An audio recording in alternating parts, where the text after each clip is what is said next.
Personne ne peut dire ce qui arrivera après notre mort. C'est la seule inconnue à laquelle nous devons tous faire face.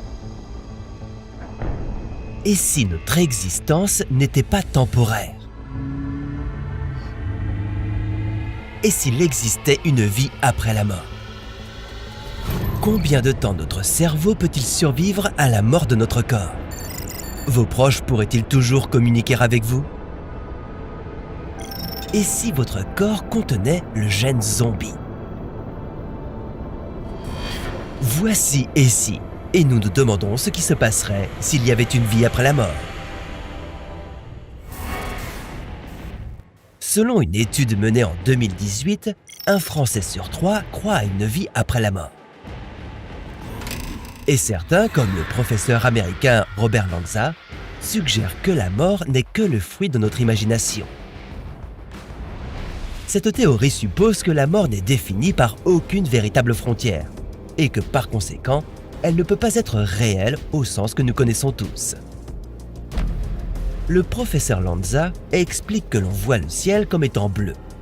Mais si les cellules de notre cerveau changeaient pour nous faire croire que le ciel est en fait vert, notre perception de la réalité pourrait n'être qu'une erreur de programmation.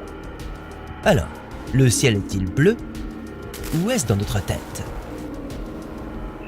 Si nos derniers moments sur Terre ne sont qu'une illusion, cela signifierait-il qu'on peut revenir à la vie? À quel moment est-ce que votre vie s'arrête et la mort est-elle déclarée? D'abord, retenez que la mort est un processus, pas un absolu. Pour 95% des personnes, ce processus commence lors du dernier battement de cœur. Après, notre respiration s'arrête et nos muscles perdent leur tension. Ce n'est plus qu'une question de temps avant que le cerveau arrête de fonctionner. Mais vous n'êtes pas encore de l'autre côté.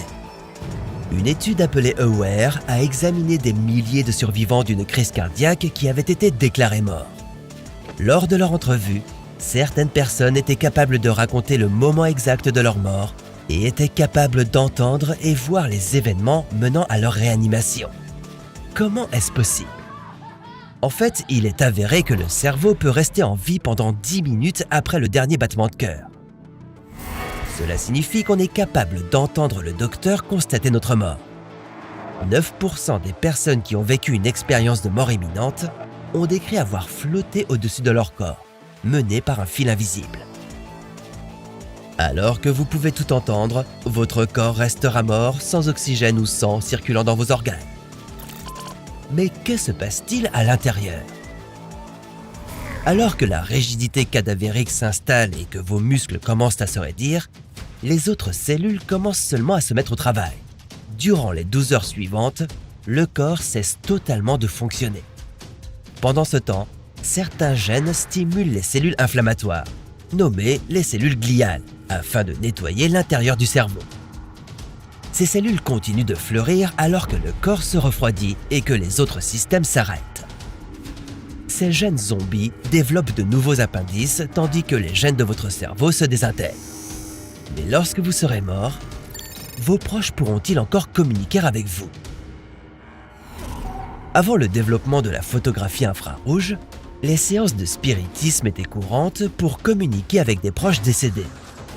De nos jours, on a la technologie pour prouver si une rencontre spirituelle est fausse ou non.